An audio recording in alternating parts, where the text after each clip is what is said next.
Hey students, welcome to Unit 18, in which we'll be talking about developmental designs in research. Essentially what we'll be discussing today is how we study participants or groups of participants as they change throughout their career and lifespan, in which we'll be discussing how we can study someone who was pre-exposed to something and how that relates to their outcomes. They're extremely effective study designs and allow us to choose to study individuals and to have developmental outcomes in individuals. So our objectives for today is what we're going to do is start off by learning what a developmental design is. Additionally, we'll be discussing the different types of developmental designs that exist, at least some of them. There's many that occur, but I'm going to be discussing the three main, most exclusive types of developmental designs. And from there, when you do your own research, you'll essentially learn about the other ones and be able to say, okay, I've learned this one before, therefore I can have a better understanding of what these other ones are as well. Lastly, we're going to analyze the biases that exist in these developmental designs and the challenges you can overcome to overcome these biases that exist. So what is a developmental design? It's also known as a cohort design, depending on what field you're coming from. In my field of epidemiology, we oftentimes call these cohort designs. But developmental designs are studies designed to measure changes across a certain person's span of life. Oftentimes, they're conducted through survey or observational research. And they're really great because some things that we want to study, we can't necessarily study through an experimental design. So a developmental design is really the best way we can learn. Take, for example, all of our knowledge on smoking habits and smoking in its relation to lung cancer. We really couldn't study that through an experimental design because what that would incur is that we would force people to smoke cigarettes in order to develop the outcome of lung cancer, which is an extremely unethical study design. Therefore, we need to analyze individuals who start smoking at some period in their life and understand how that relates to later outcomes such as heart disease or lung cancer. And with these developmental designs, we can have a better understanding of how things such as smoking relates to lung cancer overall. And we'll be discussing three main developmental research designs. So those three developmental research designs that we'll be discussing are cross-sectional designs, longitudinal designs, and cross-sequential designs.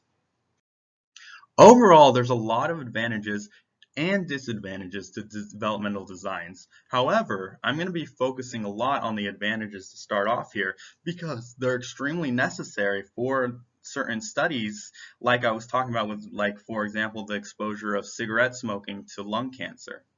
Overall, some advantages to these developmental designs is that we can assess multiple outcomes at once. So what that means is, unlike our experimental studies where we're focused on one outcome at a time, here we're able to focus on many outcomes at once and additionally focus on something called an exposure. We can additionally see how these participants were before their exposure to something. For example, I'm going to bring up cigarette smoking again. With a developmental design, we can start studying someone from when they were, let's say, a child, and how they acted before they started to develop cigarette smoking tendencies. From there, we can track them throughout the lifespan to understand certain outcomes, and more outcomes than just lung disease. We can focus on lung disease, we can focus on heart attacks, we can focus on any sort of health outcome associated with smoking.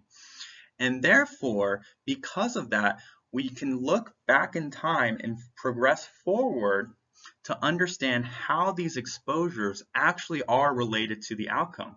Additionally, we will have another comparison group of the exposed and the unexposed. So therefore, a comparison group in the sense of in a study focused on smoking is we can focus on people who were exposed to the exposure, which in this case would be smoking a cigarette, versus those who never smoked a cigarette, and track them throughout the lifespan. And then we compare their outcomes at the end of their lifespan from whether they developed the disease of interest, so in this case it would be lung cancer, as compared to those who didn't experience the disease of interest, which in this case, again, lung cancer. So we have that temporal design associated with it in which we compare our two groups. Although it's not experimental, it is in a way quasi-experimental in the sense that we are able to have some sort of comparison group with a longitudinal aspect associated with it. The first developmental study design that we'll be talking about is cross-sectional designs. A cross-sectional design is a study design in which you literally take a snapshot of people during a certain period of time in their life. Then, with that snapshot, you compare it to other snapshots of people that are at different times of their lives. For example, as you can see on the image to the right, we have 3 different cohorts. And when you see the word cohort, all I want you to think about is the word group, because a cohort is just a group. As a group of people. In each of our cohorts, we have people with specific types of age ranges. In cohort A, we have people who are 20 years old. In cohort B, we have people who are 50 years old. And in cohort C, we have people who are 80 years old. And all we do in a cross-sectional design is we take each of those individuals in each of these cohorts, otherwise known as a group, and compare them with one another at their different time points in their life. So take, for example, we're interested in individuals that are smoking during these phases in life. We take the 20-year-olds and say, are they a smoker? Yes or no? And if they are a smoker, have they developed our outcome of interest, in this case, lung disease? And we compare how many of them have developed the lung disease. Next, we compare the individuals that are smokers in the 50-year-old group and to say, have any of these individuals experienced the outcome of lung disease? And then lastly, we'll take the 80-year-old group and compare them as well and say, those that have been exposed to smoking, whether or not they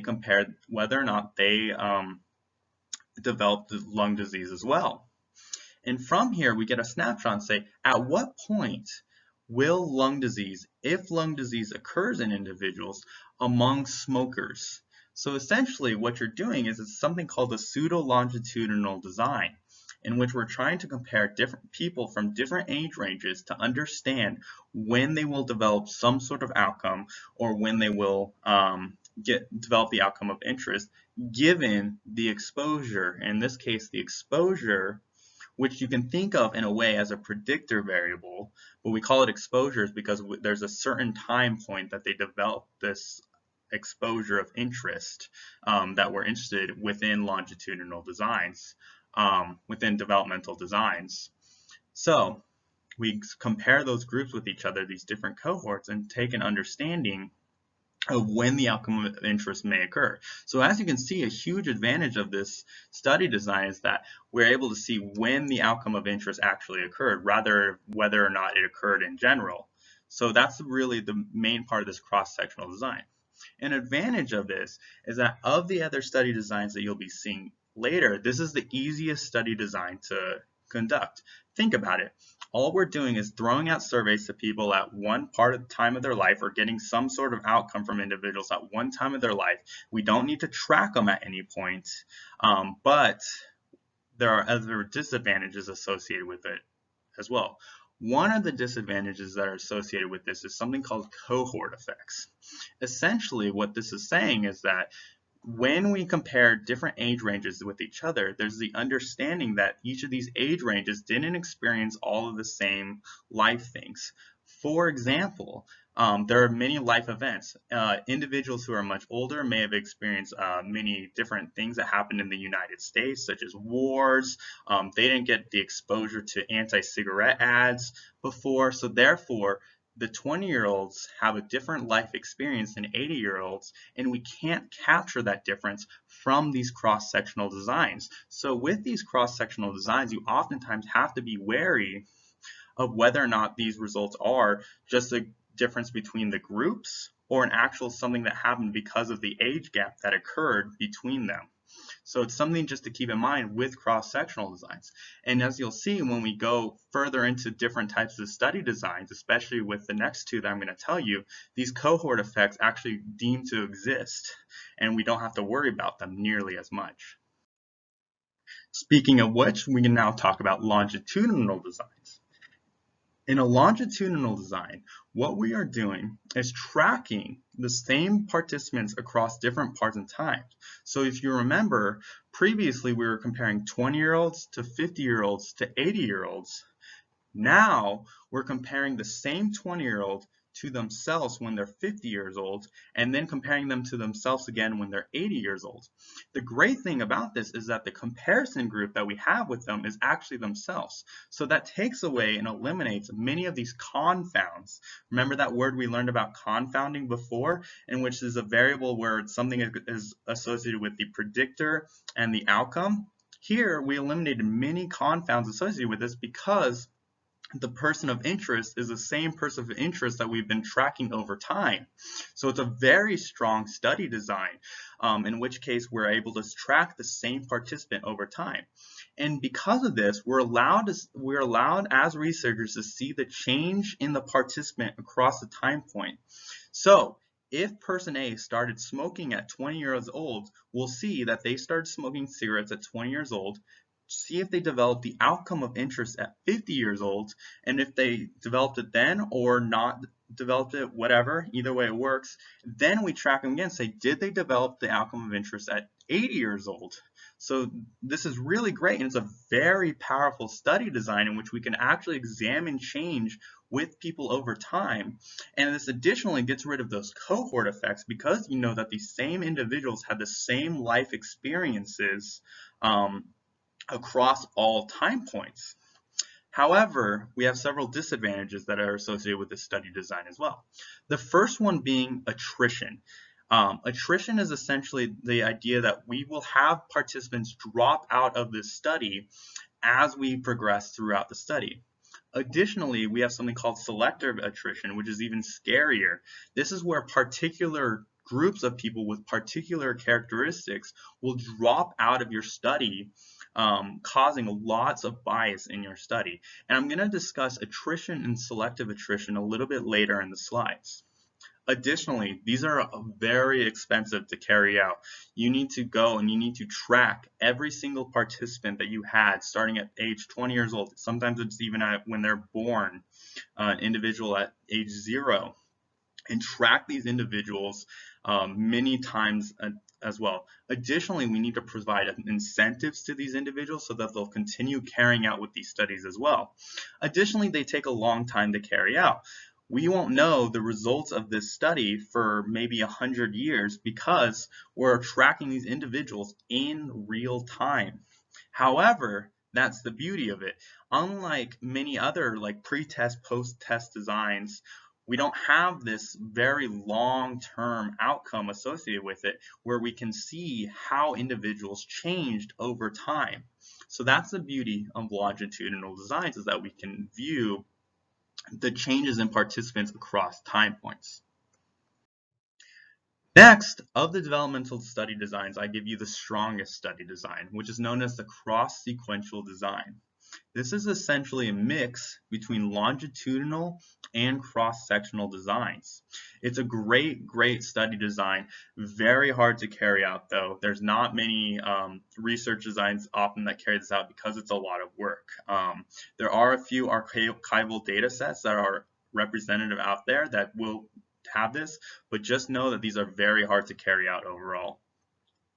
So what happens in these study designs, and it's kind of shown in the image to the right, participants are both followed over time, and additionally new cohorts are added as we go on throughout time. So take, for example, in 2010 we analyzed people who are age 20. Then in 2040, when those individuals are 40 to 50 years old, we analyze those individuals again, while concurrently adding a new group at the same time of new individuals that started at age 20.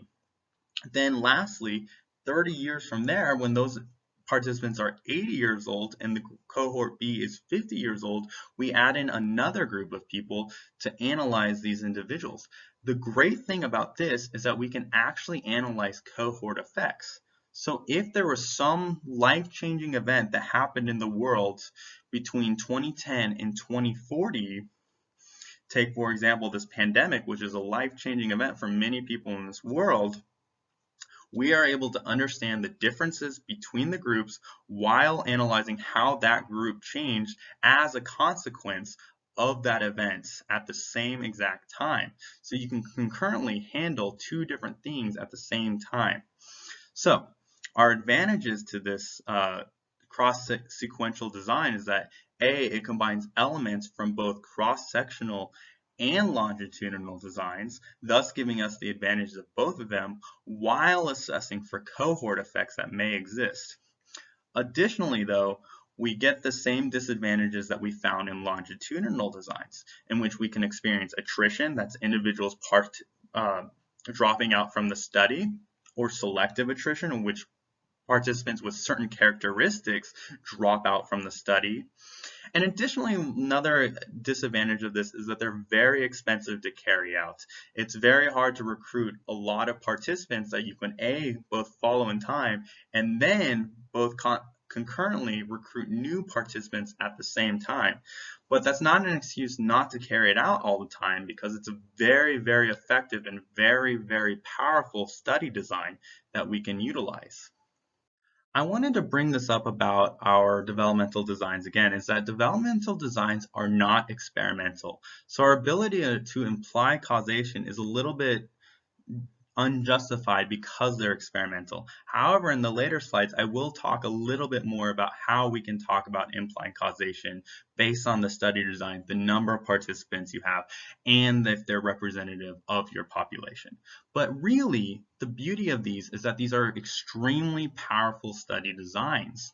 In the case that we're able to study things that we can't study in an experimental design, again, because either A, of ethics in some way, or B, because it's not really feasible to do this in a experimental study design. Additionally, it's not really pointed out in this slide, but developmental study designs are oftentimes have very, very high external validity, in which case we're able to generalize to a certain group of people based on our study design, especially because we allow for that longitudinal aspect of it, in which case we're comparing or even analyzing the same individual across their lifespan, in which case we can start saying, how do other people of similar characteristics apply to this study, and how can we generalize this study to our population of interest? They allow us also to get an enormous amount of information about participants. Oftentimes when these developmental designs are run, we're not just focused on one outcome and one exposure variable. We're interested in many exposure variables and many outcome variables at the same time. Now, be wary that these still come into play, these ideas of measurement error and how we're measuring all these variables still come into play. So you need to make sure that every outcome variable of interest and every exposure variable of interest is measured well, is measured to the best of our ability. Because, measurement error is measurement error, and we can't change anything with it if we measure things wrong to start with. Another thing about these developmental designs is that they require a large number of participants to be truly effective. So when we're doing this, oftentimes within developmental designs, we're not interested in 10 participants, 100 participants. No, we need thousands of participants for these to be effective, because we need to be able to generalize to the larger audience. They're not exactly effective if we have a small cohort associated with it. So lots and lots of people are recruited for these developmental designs. And as I mentioned before, these are beautiful because it's unethical to perform these studies in an experimental design. So developmental designs are our best option to be a part of this. And as you know from learning with me as a teacher, you know that my favorite word is bias. And these developmental designs are still prone to many biases. And two of the biases that we're going to be discussing today are selection bias, attrition, and selective attrition, which really apply to longitudinal and cross-sequential studies only. So the first bias we're going to be talking about is selection bias. And you've actually already learned about selection bias from our sampling class, where we talked about sampling and all the different types of sampling procedures that exist out there. So selection bias occurs when we do not select our sample from the correct population of interest. So really, it needs to be careful consideration needs to be taken into account when you are choosing your sample, when you are choosing from your population of interest. And remember, we have strategies that we can talk about to choose the correct sample of interest. Remember, to start off, as I stated before from our sampling lecture, you always need to truly define your population of interest before proceeding on to get a sample. Additionally, we can reduce selection bias by incorporating better sampling techniques. So remember from our sampling techniques from before where we talked about the differences between probability samples and non-probability samples? During the times of these developmental designs, it's actually crucial that you incorporate these probability samples much more often than these non-probability samples, especially because you're getting such a high volume of participants to participate in these studies that you need to have these probability samples. Because as we discussed before, remember, it's not about how large your sample it is, but rather does that sample represent your population of interest. So during these developmental designs, it's actually quite crucial that we use probability samples in order to select our participants. Additionally, we need to talk about attrition and selective attrition. Attrition is when participants drop out of the study over time. Selective attrition is when a group with particular characteristics are dropping out of the study. So take, for example, attrition would be where you go through time and just randomly participants drop out of your study for whatever reason, either they lost interest in the study, they could have even potentially become deceased since the study started, and additionally, many other reasons for dropping out of the study. Selective attrition, however, is when a particular group of participants dropped out of your study. So for example, let's say, for example, in your study, there was a higher proportion of males dropping out of the study as compared to females. That's a problem that we're interested in. We're saying, oh my goodness, why are males specifically dropping out of our study? That's called selective attrition, in which case this particular group of people are dropping out. And I want it to be known that selective attrition is much worse than normal attrition.